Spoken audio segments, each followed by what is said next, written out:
আজকে আমি নিয়ে আসলাম একটা রেগুলার রান্নাবান্না নিয়ে। আর আজকের এই রেগুলার রান্নাবান্নায় থাকবে চিংড়ি মাছ দিয়ে বেগুন তরকারি। তো আপনারা তো সবাই জানেন আমাদের বাসায় সবাই চিংড়ি মাছটা অনেক অনেক বেশি পছন্দ করে। আর এই চিংড়ি মাছ দিয়ে আজকে আমি রান্না করবো বেগুন। তো এই তো আমিও কিন্তু চিংড়ি মাছ অনেক বেশি পছন্দ করি, বাট একটু বড় সাইজের চিংড়িটা আমার সব থেকে বেশি ভালো লাগে। যেমন হচ্ছে এই চিংড়ি মাছের থেকে একটু বড় সাইজের যে চিংড়িটা হয় ওইটা আমার সব থেকে বেশি পছন্দ। আর বেগুনও আমার অনেক বেশি ভালো লাগে, বিশেষ করে ভর্তা, মানে বেগুন ভর্তাটা আমার সব থেকে বেশি ভালো লাগে। তো এই তো আমি কিন্তু এখানে অলরেডি একটা প্যান বসিয়ে দিয়েছি, এখানে কিছুটা তেল দিয়ে কিছুটা পেঁয়াজও ভাজাভাজি করে নিয়েছি। তারপরে কিন্তু চিংড়ি মাছটা আমি হালকা করে একটু ভেজে নিয়েছি। যখন চিংড়ি মাছটা লাল হয়ে আসবে তখন কিন্তু এটার মধ্যে আমি একটু আদা রসুন বাটাও দিয়ে দিলাম। তো আদা রসুন বাটা দিয়ে আরেকটু ভাজাভাজি করে দেন হচ্ছে এখানে আমি গুঁড়া মশলাগুলো অ্যাড করব।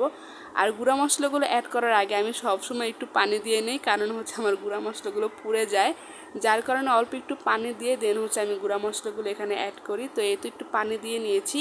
তারপরে এখানে হলুদের গুঁড়া, মরিচের গুঁড়া, লবণ দিয়ে আমি ভালো করে মশলাটা কষিয়ে নিয়েছি। এই তো মশলাটা কষানো হয়ে গেলে কিন্তু আমি এখানে বেগুনটা দিয়ে দিলাম। আর এখানে কিন্তু আমি আলুও দিয়েছি। আর বেগুনটা আমি ছোটো ছোটো করে কাট করে কেটে নিয়েছি। আর এই তো বেগুন আর আলুটা দিয়ে ভালো করে মশলার সাথে একটু কষিয়ে নিব। আর আমাদের ঘরে চিংড়ি মাছটা আমি যেইভাবেই রান্না করি না কেন ওরা সবাই অনেক অনেক বেশি পছন্দ করে, মানে যেইভাবেই রান্না করি না কেন চিংড়ি মাছটা রান্না করলে ঘরের সবাই একদম হ্যাপি হয়ে যায়।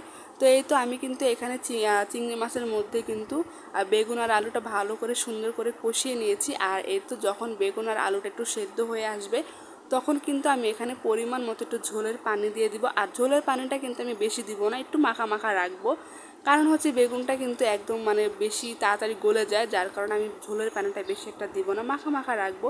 তো এই তো দেখেন এরকম করে মাখা মাখা রেখেই কিন্তু আমি এটা নামিয়ে ফেলবো। তো কেমন হয়েছে রেসিপিটা অবশ্যই কমেন্টস করে জানিয়ে যাবেন।